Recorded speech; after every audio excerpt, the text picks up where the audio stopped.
बिस्मिल्लाहिर्रहमानिर्रहीम। अस्सलामु अलैकुम वरहमतुल्लाहि वबरकातुहू।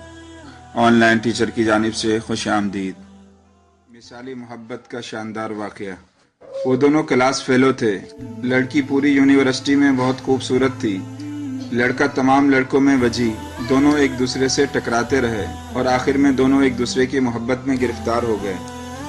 मामला हीर और रांझा जैसा था। दोनों के खानदान एक दूसरे से नफरत करते थे। शादी मुश्किल थी।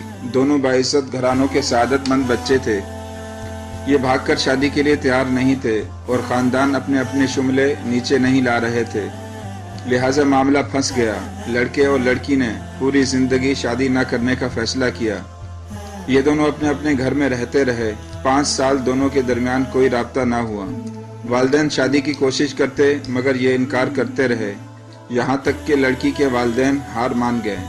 लड़की ने लड़के को फ़ोन किया, लड़के ने फ़ोन उठाया।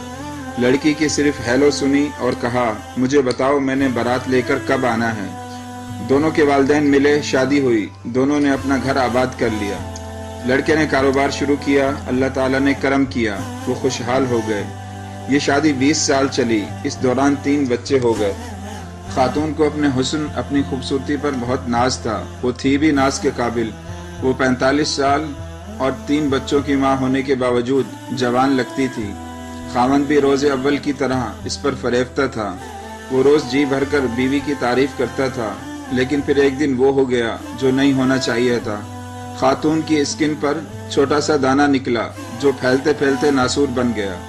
डॉक्टरों को दिखाया, टेस्ट हुए, पता चला खातून जिल्द के कैंसर में मुब्तला है।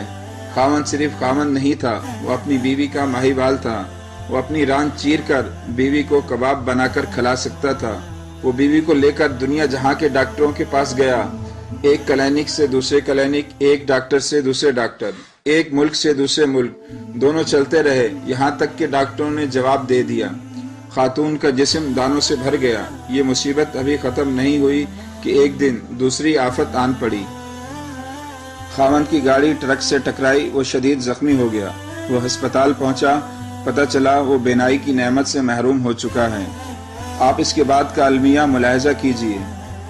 शहर का खूबसूरत तरीन जोड़ा बदकिस्मती से जिल्द के कैंसर की मरीज और खामन आंखों से अंधा। लोग इन्हें देखते थे तो कानों को हाथ लगाते थे, लेकिन ये दोनों इसके बावजूद मुतमईन थे। ये रोज सुबह बाग में वॉक भी करते थे, सिनेमा भी जाते थे, होटलों में खाना भी खाते थे। बीवी खामन का हाथ पकड़कर साथ साथ चलती थी। वो इसे गाइड करती थी और खामन बीवी की गाइडनेस पर चलता था। ये सिलसिला भी कई माह तक चलता रहा, लेकिन फिर बीवी ने खामन से एक अजीब मुतालबा कर दिया। वो अकेली स्विट्जरलैंड जाना चाहती है। खामन ने वजह पूछी। बीवी का कहना था वो 10-15 दिन अकेली रहना चाहती है। खामन ने इसके साथ जाने की जिद की, लेकिन वो ना मानी। इसरार और इनकार बढ़ता रहा, यहाँ तक कि आखिर में वही हुआ जो ऐसे मामलात में होता है। खामन ने बीवी को इजाज़त दे दी। बीवी स्विट्जरलैंड चली गई। खामन ने वो 10 दिन बड़ी मुश्किल से गुजारे। वो शादी के 20 वर्षों में एक दिन के लिए भी अकेले नहीं हुए थे। ये इनकी जुदाई के पहले 10 दिन थे। ये 10 दिन पहाड़ थे। खामन इस पहाड़ तले सिसकता रहा। 10 दिन बाद बीवी ने आना था। खामन एयरपोर्ट पर पहुंचा, लेकिन बीवी ना आई। खामन को दुनिया डोलती हुई महसूस हुई। वो सारा दिन बीवी को फ़ोन करता रहा, बीवी से राब्ता ना हुआ। लेकिन शाम को बीवी का ख़त आ गया। वो ख़त इनके बेटे ने पढ़ा। वो ख़त सिर्फ ख़त नहीं था, वो एक तहरीरी क़यामत थी। पूरा ख़ानदान इस तहरीरी क़यामत का शिकार होता चला गया। मैं इस क़यामत की तरफ आने से कबल आपको दुनिया की एक खौफनाक लेकिन दिलचस्प हकीकत बताता चलूँ। दुनिया में ऐसे बेशुमार सेंटर्स हैं जहाँ आप अपनी मर्जी से मर सकते हैं। ये सेंटर लाइलाज मरीजों के लिए बनाए गए हैं। दुनिया में ये लोग जब अमराज का बोझ उठा उठा कर थक जाते हैं और ये चैन की मौत मरना चाहते हैं, तो ये लोग इन सेंटर्स में जाते हैं, अपनी मेडिकल रिपोर्ट्स दिखाते हैं। डॉक्टर्स इनकी हालत और रिपोर्ट चेक करने के बाद इनसे ये हल्फनामा लेते हैं, हम अपनी मर्जी से दुनिया छोड़कर जा रहे हैं। इनकी मर्जी से इनकी मौत का दिन और वक्त तय करते हैं, इनकी आखिरी ख्वाहिश पूरी करते हैं, फिर इन्हें जहर का टीका लगाकर दुनिया से रुखसत कर देते हैं। ये अमल तिब्बी दुनिया में यूथानेजिया यानी आसान मौत कहलाता है। یہ دنیا کے 7 ممالک میں قانونی ہے اور اتنے ہی ملکوں میں اس کی اجازت کے لیے بحث چل رہی ہے۔ سوئٹزرلینڈ بھی دنیا کے ان ممالک میں شامل ہے جہاں یوتھانیزیا کو قانونی اسٹیٹس حاصل ہے۔ زیورخ شہر میں یوتھانیزیا کا سینٹر بنا ہے۔ یہ سینٹر انتہائی خوبصورت جگہ پر قائم ہے۔ سینٹر کے کمرے پہاڑوں، آبشاروں، جھیلوں کے کنارے بنائے گئے ہیں۔ مریض بیڈ پر لیٹ کر زندگی کی آخری صبحیں اور شامیں دیکھتے ہیں۔ آخر میں مہربان ڈاکٹروں اور نرسوں کے ہاتھوں میں زندگی کی سرحد پار کر جاتے ہیں۔ وہ خاتون بھی یوتھانیزیا کے لیے سوئٹزرلینڈ گئی تھی۔ وہ کینسر کا دکھ برداشت نہیں کر پا رہی تھی، چنانچہ اس نے آسان موت لینے کا فیصلہ کر لیا۔ وہ زیورخ گئی، دنیا کے آخری 10 دن گزارے اور عین اس وقت اپنے لیے موت کا تعین کر لیا جب اس کی فلائٹ نے وطن کی مٹی کو چھونا تھا۔ ادھر فلائٹ اتری، ادھر وہ زندگی کی سرحد پار کر گئی۔ خاتون کا آخری خط بیٹے کے ہاتھ میں تھا۔ وہ سسکیاں لے لے کر پڑھ رہا تھا اور خاوند سر جھکا کر اپنی بیگم کا ایک ایک لفظ سن رہا تھا۔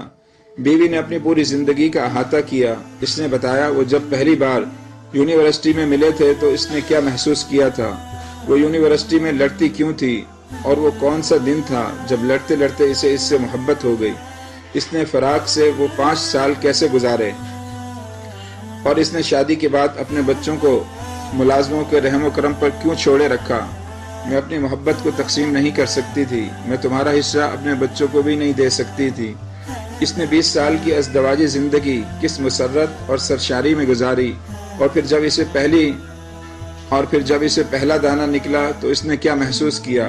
وہ خود کو روز بروز بدصورت ہوتا دیکھتی گئی تو اس کے دل پر کیا گزرتی تھی۔ وہ قدرت کا یہ فیصلہ بھی سہتی چلی گئی، لیکن پھر عجیب واقعہ ہوا۔ آپ نے پہلے بچے بورڈنگ اسکول میں کیوں بھیج دیے؟ میں جانتی تھی آپ نے یہ فیصلہ کیوں کیا۔ آپ نہیں چاہتے تھے میرے بچے مجھے اس حالت میں دیکھیں، پھر میں ان کی آنکھوں میں اپنے لیے ترس دیکھوں۔ پھر آپ ملازموں کو رشوت دیتے تھے، وہ روزانہ کوئی نہ کوئی شیشہ توڑ دیتے تھے۔ میں آپ سے شیشہ لگوانے کا کہتی تھی، آپ ہنس کر ٹال دیتے تھے۔ یوں آہستہ آہستہ گھر سے سارے آئینے غائب ہو گئے۔ آپ نہیں چاہتے تھے میں اپنی آنکھوں سے اپنی بدصورتی دیکھوں۔ بات اگر یہاں تک رہتی تو میں برداشت کر جاتی، لیکن آپ نے آخر میں عجیب کام کیا۔ آپ نے ایکسیڈنٹ کیا اور خود کو اندھا ڈکلیئر کر دیا۔ میں جانتی ہوں آپ کی آنکھیں ٹھیک ہیں، آپ مسلسل 6 ماہ سے اندھے پن کی ایکٹنگ کر رہے ہیں، اور میں یہ بھی جانتی ہوں آپ نے ایسا کیوں کیا۔ آپ نہیں چاہتے تھے میرے دل میں ایک لمحے کے لیے بھی یہ خیال آئے میں آپ کو بدصورت دکھائی دے رہی ہوں، یا میں آپ کی آنکھوں میں اپنی بدصورتی کو پڑھ لوں۔ چنانچہ آپ اندھے بن گئے۔ آپ کا یہ مصنوعی اندھا پن محبت کی انتہا تھی۔ میں یہ انتہا برداشت نہ کر سکی، چنانچہ میں نے دنیا سے رخصت ہونے کا فیصلہ کر لیا۔ میں دنیا سے جا رہی ہوں۔ آپ اب پلیز اندھے پن کی ایکٹنگ بند کر دیں، یہ خط پڑھیں اور خود کو پڑھنا شروع کر دیں۔ یہاں پہنچ کر بیٹے کے منہ سے چیخ نکل گئی۔ باپ نے اس کے ہاتھ سے خط لیا اور اونچی آواز میں پڑھنا شروع کر دیا۔ آپ پلیز میرے بات اپنا خیال رکھیے گا۔ سارے تولیے الماری میں رکھے ہیں۔ میں درزی کو 5 سال کے کپڑے دے آئی ہوں، وہ سال میں 10 جوڑے سی کر دے دے گا۔